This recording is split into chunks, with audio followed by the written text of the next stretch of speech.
Hmm. Hey y'all, I've got a video, a little quick video. I hope it'll be quick this morning. Just been reading through your responses in the forums this week, and I have a little bit of advice to offer as a survivor of the system. But first off, I have to tell you I screwed up. Um, I always have the option between doing an informative synthesis, which is chapter 9 in Wilhoit, or the visual essay, which is chapter 8 in Wilhoit. And this semester I decided to do the visual essay chapter 8, but I forgot to change the syllabus. So those of you who are following along in the syllabus are confused, and rightly so, because I goofed up.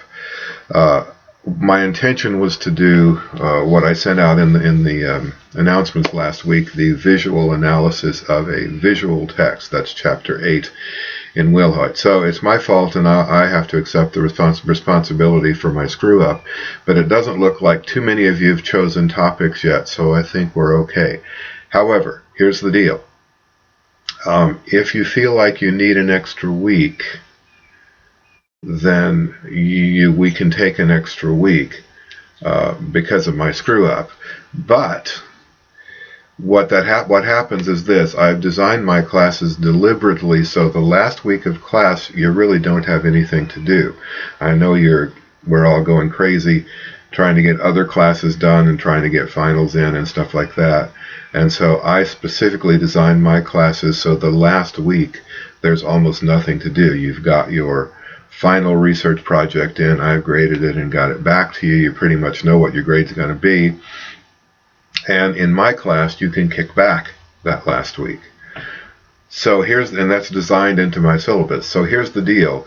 If we take an extra week on this visual essay, then you're probably going to give up that week of kicking back at the end of the term. And the end of the term is, 6 weeks away, 7 weeks away? So I'm going to put up a little, or maybe I'll just send you a little survey. It's entirely up to you because it's my fault. But just know, if you take an extra week now, it's going to cost you that extra week of kicking back at the end of the term. It's entirely up to you. But the essay is chapter 8 in Wilhoit, the visual text, not chapter 9. Okay, and I'm sorry for those of you who've been dutifully following the syllabus and have gotten confused. I apologize to you for the confusion. It's totally my fault. And I'll accept the responsibility for that. So anyway, I've been reading through some of your comments about how the class is going for you so far, and I've just got a few things that I want to say to you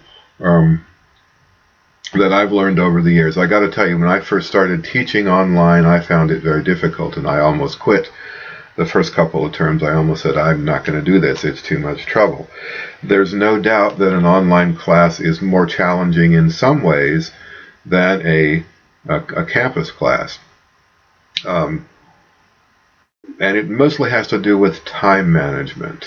I'm still struggling with that. I've gotten better at it, but I'm still struggling with it. I have to remember, because I don't have to go to campus and sit in a classroom for 2 hours twice a week. I have to remember I still have to invest those 4 hours a week, but I'm in charge when I do it. And some of you can see sometimes my work is done at 3 or 4 o'clock in the morning. So the trade-off is I get the freedom of the time, but I have to manage the time. So I'm not the teacher, the class, the college is not managing my time for me. And so it's easy to let things slip. There are ways to deal with that, having a calendar, having a schedule that you type out and keep by your computer, but you still have to invest the time. It's just you get to decide when the time gets invested. And there's a bunch of stuff in there. It's under, I think it says Online Student Info, the tab that I put up and recommended that y'all go through the first week of class, because there's a lot of good stuff, especially the Are You Ready? There it is. You might want to take a look at it, So that's the deal. The trade-off is I don't have to shave and put on nice clothes, as you can see, to go to class. I can sit around in my scruffy clothes and have my class. So there's always a trade-off to that. But remember, you still have to invest 4 hours a week, and then the old college rule says 2 hours outside of class for every hour in class. So really, this being a 4-unit class, 12 hours a week is a reasonable amount of time to think about investing. And I think that's the problem that people come into an online class with. Personally, I think online classes are a little harder than face-to-face classes, but the trade-off is, So, let me talk a little bit about setting goals. There's a whole, I think, false way that we look at education in this country, and it bothers me a lot. It's always bothered me, and it comes in two ways. You get to decide what your goal is. I don't decide. The college doesn't decide. And so if you think that a B is sufficient to meet your needs, then that's perfectly fine. And it's not for me to judge that or say, no, you should work for an A because blah, blah, blah. No, if a B is where you need to be, that's perfectly fine. But the trick is to set that example and keep yourself on track to that goal. I had a student last semester who said he just needed to pass my class. And I said, okay, you just want to pass, you got to pull a 70% in everything. And he set his goal, and when he dropped below a 70, he'd pull it back up to a 70 or so. And I respected the guy because the guy had set a goal, and he was reaching toward it. And that got nothing but respect for me. The guy said, all I want to do is pass. I said, okay, here's what you got to do to pass. He did it. He passed with a C. Nothing but respect for that student.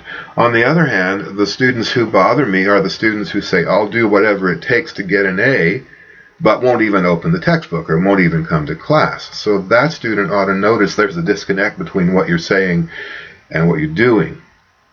So you set a realistic goal, and you work toward that goal. And if that goal is a C or a B or just passing, that's fine. I mean, there may be some implications down the road in terms of whether you get a C or an A in this class. But as far as I'm concerned, you set your goal and you work towards it realistically as adults. I think I've told you before, when I was in graduate school, I couldn't go to school full time. We lived in the Bay Area, and it's very expensive to live even subsistence level in the Bay Area. And seriously, when we lived up there, if we paid our bills and our rent and put food on the table, that was it. And I had to work at 2 part-time jobs and sometimes had 3 part-time jobs. So there's no possibility I could go to school full-time. And I assessed my situation, and I thought, okay, the best you can do to meet the goal that you need to meet, which basically was to get this degree, you're only going to be able to go to school full-time. And I think that's a realistic way of looking at our situations.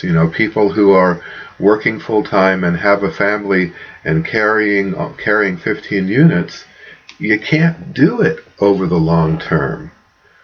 You may be able to, squeak along as long as things are going well, but the moment disaster strikes, you have no resources left. And it's because you haven't planned carefully enough over the long term. So the question I like to ask those folks is, will the world come to an end if you take an extra semester to complete your education? What will happen if you take an extra semester or even an extra year? Well, what will happen is things will go along exactly as they're going now, except they'll be much more manageable for you. You won't create quite the level of stress.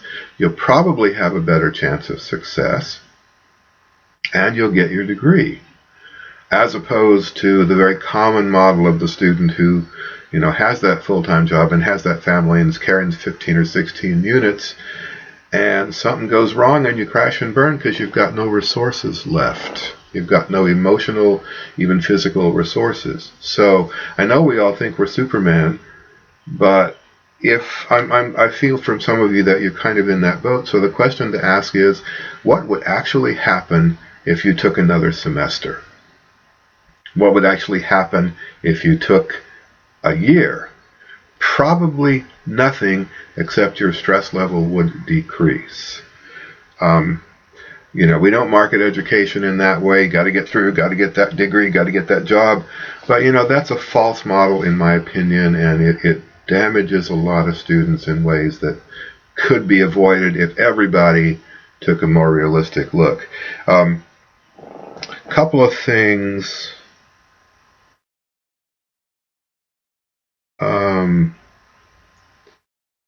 One specific thing, if you're having trouble remembering to get into the forums, hit that subscribe button. Up at the top of the forum, you see a button that says subscribe, and that means every time anybody puts a post up in the forum, you're going to get an email.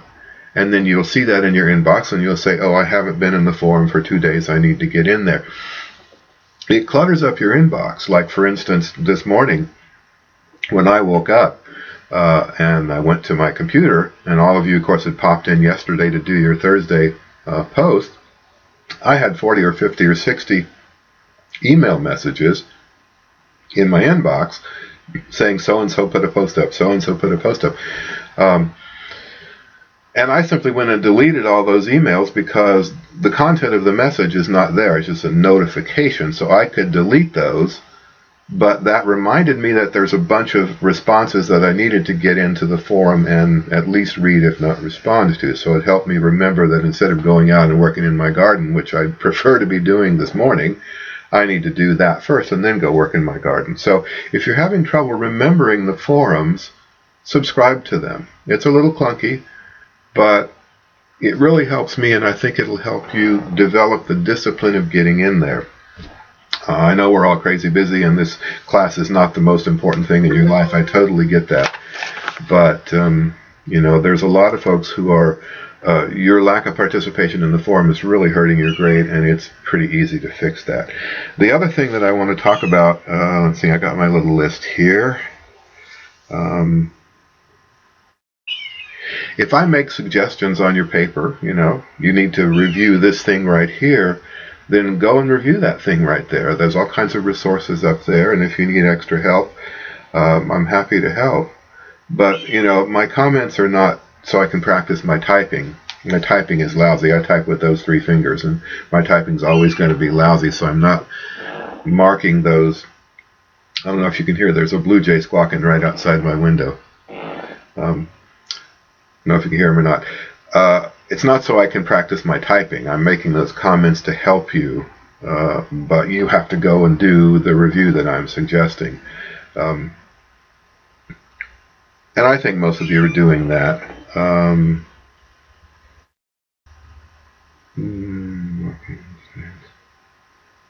So let me add just a couple of sort of broadly, and I did respond, by the way, with some specific advice about the writing process. Writing an academic level essay is nuts and bolts. It is 99% just, getting the plans for the doghouse, getting the materials and the proper tools, and building the doghouse. There's nothing mysterious about any of this. It's just nuts and bolts. Just because, the idea is just because you're not dealing with boards and nails and hammers, but you're dealing with ideas which you can't see, it doesn't mean that the analogy doesn't work. But I think understanding a couple of things about the psychological matter of the process that we don't always understand because we can't see them. If I want to build a doghouse, I can say, look, I got this pile of lumber here, and I got this blueprint over here, and here's my hammer, and I can build this doghouse. But my ideas, which are up here in this rattling around empty space, they're harder to see, and it's harder to think about the process working pretty much the same way. You start with raw material and you craft it into something beautiful. And because it's mental work, you're not physically working with your body, it's a different kind of work, but it works the same way. And I made a study of the psychology of writing and what students do to avoid actually getting the job done. And it was pretty interesting. But if try to think about it that way, it's a job, get it done.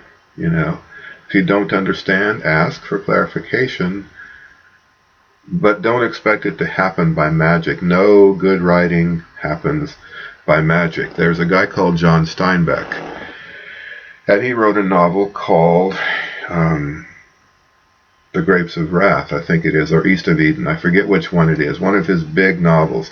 And he had a notebook, and he worked. On the one side, he wrote the novel, and on the other side, he kept a journal of the process that he went through and how he worked at getting a sentence right or getting a paragraph right. And it's been published. I'll have to look it up, and I'll put it up in the I think it's called The Journals of the Grapes of Wrath, but don't quote me on that. I'll put it up for you. But anyway, it's interesting. You can see the finished product on one side, and on the other side, you can see the process, the work, the nuts and bolts part of it that Steinbeck went through. I think it's one of the most useful things in terms of understanding how writing gets done. Writing is not magic. Academic writing is not magic. Academic writing is nuts and bolts. So, two last things. Let me tell you the truth as someone who's written a lot of the little essays like the essays you're writing now. I've probably written hundreds of them in my career. And I'm not bragging, but I don't recall ever getting a lower grade than an A on any of them. But I don't remember the subject of most of them. So here's the deal, ladies and gentlemen. If you're waiting for inspiration, if you're waiting for something you like that attracts you, that's probably not going to happen. In academic writing, I can probably count on one hand the essays I wrote in which I was absolutely on fire about the subject, and I just loved it so much I had to write about it. You know, that doesn't happen in most academic writing. I'm telling you the truth now, and you can believe me because I'm a survivor of the system. So the other, if I remember 5%, or if I remember 1% of the topics I wrote on that I was absolutely in love with, the other 99% were under the rubric of it's a job, get it done. You have an essay, this essay is due, get it done. Don't wait for inspiration, because until you get into further higher levels of academia, you're not going to be in love with most of the topics you're assigned to write about. It doesn't work that way. Just like you can't, can any of you wait to go and take that math test? I don't think so. So essays are the same thing. They're a way of eliciting your knowledge and your craftsmanship and your skill. If you're inspired by the topic, that's wonderful, but don't wait for that, because chances are it's not going to happen. I remember a music history class when I was an undergraduate at Cal State Northridge. I walked in one day. The instructor handed each of us an index card, and on that index card was the name of a composer. And he said, I want a 15-page research paper on this composer at the end of the term. And that's the last time he mentioned it until he picked them up at the end of the term. The project was totally on us to finish. I don't remember who the composer was. It was some obscure guy I had never heard of. I wasn't at all interested, but there was this thing due. There was this piece of work I had to produce, and the music professor was not going to take me by the hand and lead me through the way I'm leading you guys. So did I wait to become inspired about this obscure composer that I'd never heard of? Of course not. I got the job done. So please don't wait to find something that interests you. If you've waited more than 2 or 3 days, don't wait any longer. And I'm quite serious. I mentioned to one of your colleagues, if you've got 3 ads you want to look at, you're thinking about, put them out on your desk, close your eyes, and put your finger on one and get the job done. Don't wait for inspiration, because the statistics prove for most people who wait for inspiration, in a class like this, most people who wait for inspiration, it's the night before the thing is due and you're still waiting for inspiration to fall from the heavens and you got bupkis. That's not the way to get the job done. Okay, if you're inspired, that's wonderful, but don't wait for inspiration. You may find inspiration as you write. That's also wonderful. That's the best, actually.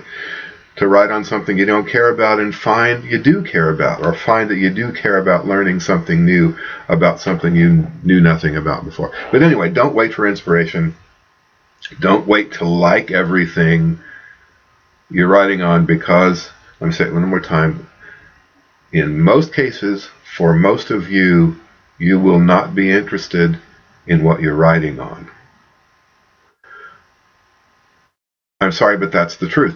So you show your technique, you show your skill, you show your ability to craft something good and beautiful, whatever the topic is. Like a good contractor, I'm going back to my contracting metaphor, a good contractor can build a house or build a doghouse. Or build a farm wagon. A good contractor has the skill to craft things. He may not be interested in building that house. He may want to build that doghouse. But if somebody gives him a job to build a house, he's going to build a house. Now that's the analogy that works. The analogy of waiting like the Buddha under the Bodhi tree for inspiration doesn't work. And for students who think about this, is this a way of dodging the job? Is it a way of saying, well, I'm not interested, so I'm not going to do it? Well, okay. That's not the way it works. I'm sorry, I've gone on too long about that, but I find that for students who are waiting, even students who are really trying hard, if you're waiting for inspiration, don't wait. Get on, get the job done. It's just a job. It's just a paper. Chances are it won't change your life, but it might change your grade if you get the job done. And finally, the last thing, another sort of false way that we talk about education in this country, and I think it does great damage to all of us, and that is, I've seen some comments from you that say, well, I have to work on this or that, I have to get better at this over here, and the whole process of American education, and it's wrong in my mind, is that we say, well, you are bad at this, you need to get better at this, which sets an immediate sort of negative aura to education, which it shouldn't have. So instead of focusing on your weaknesses, yes, if you don't know how to write a topic sentence, you need to learn better how to do that. That's a weakness you need to overcome. But how about coming at it in the other way? How about, instead of featuring your weaknesses, feature your strengths? Feature what you're good at. Let's say I'm really good at details. I can look at something and I can describe it in perfect, beautiful detail. I'm really good at that. So that's what I'm going to do. I'm going to write this paragraph with all these wonderful details in it. I'm going to feature what I'm good at, which gives me investment in my work. And then the teacher comes along and says, well, that's a nice paragraph, but your topic sentence sucks. Then I know I've done something really good. I just need to make the topic sentence a little better. So I've featured what I'm good at. And I know what my weaknesses are, and I know where I need to improve. But if that's all I'm focusing on is my weaknesses and where I need to improve, the joy goes out of it. And I think the real value of education goes out of it. So instead of saying, and my question kind of forced you to talk about weaknesses. And yeah, if you don't know how to write an intro, you need to learn how to write an intro. But to balance that and make this work as joyful as it can be, think about what you're good at. There's something in your writing that you're good at. Maybe organization isn't your strong point. Maybe integrity of detail is your strong point. Then do that and be proud of that, and then go back and make it organized. That's a big deal to me. I think we have almost completely failed in American education to focus it in that way. You still got to write the paper, and it's still got to be a good organized academic essay, but if you can take some joy or pleasure in it somewhere, and start with that, and then say, wow, look at this beautiful paragraph I wrote, but that topic sentence sucks, let me fix that. It's actually the celebration of the beautiful thing that you've done makes it almost nothing to fix the little piddly stuff. Okay? So I appreciate that you recognize what you need to work on, and I think you're right on in that, but I'm looking to see how long. I've probably gone on way too long here. But try to focus on what you're really good at, too. And I always try to mention, well, this paragraph is really good. Look at this. Isn't this good? And then when the next paragraph is not so good, I can say, this one's not so good. Do you see why it's not so good, comparing it to the good one? I just think that if we, in this country, if we thought about education more in that way, more about finding out what the students are good at and then helping them build on that, then the stuff that they're not so good at comes a lot easier than if we said, well, here's a whole list of things you're bad at that you got to fix. Doesn't work as well as saying, look how good this right here is. Now let's talk about this over here that you can do better. It's the result is the same. You still got to turn out a nicely organized academic essay. There's no way around that in this class. But I'm going to say to you, there's ways and ways of getting there. Anyway, that's my response to the forums from this week. Again, the thing with the essay, I apologize, totally my fault. You let me know if you want another week. But know that if you get a week now, you're going to pay for it at the cost of a week at the end. And since most of you haven't picked topics yet, it might be better to just go ahead and get this one done. But I'm going to leave that up to you. I'm going to send out a little survey right now, and you can let me know, and we'll go with whatever the majority decides. Okay? Have a wonderful weekend. I'll talk at you soon. Bye.